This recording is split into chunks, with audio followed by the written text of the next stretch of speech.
ورحمۃ اللہ وبرکاتہ۔ PCOS polycystic ovarian syndrome part 2۔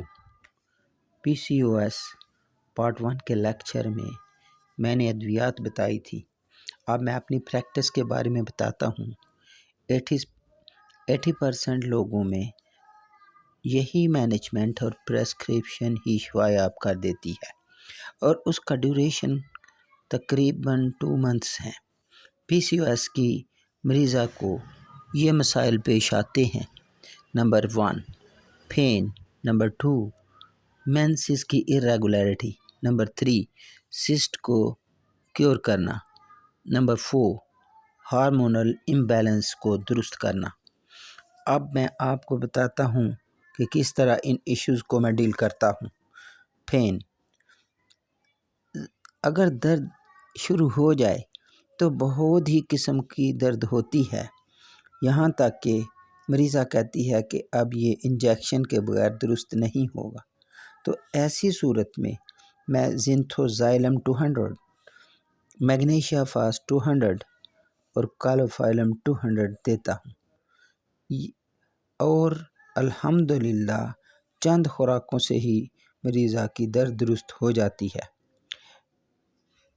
دوسرا ایشو ہوتا ہے مینسز کی irregularity، کہ PCOS کے مریض مینسز کی irregularity کا شکار ہو جاتے ہیں۔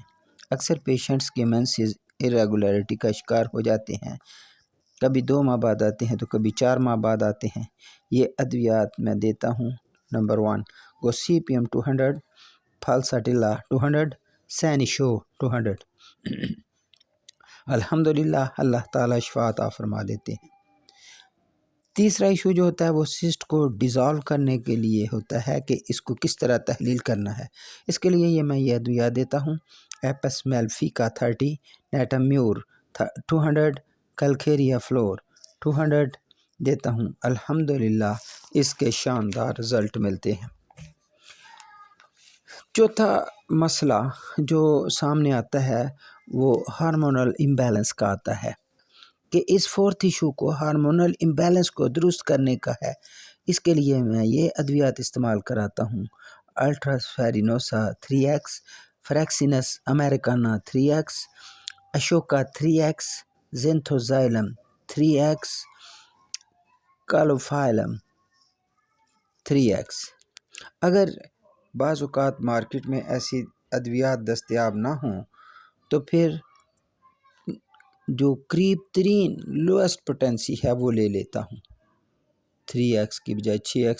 بعض اوقات ایکسس میں نہیں ملتی تو میں پھر 6C استعمال کر لیتا ہوں، تو بھی الحمدللہ اچھے رزلٹ آ جاتے ہیں۔ میرے پروسیس کو فالو کریں اور صرف 2 months میں کسی بھی کیس کو کیور کریں۔ Be confident. اگر کوئی مسئلہ ہو تو آپ مجھ سے واٹس ایپ پر پوچھ سکتے ہیں۔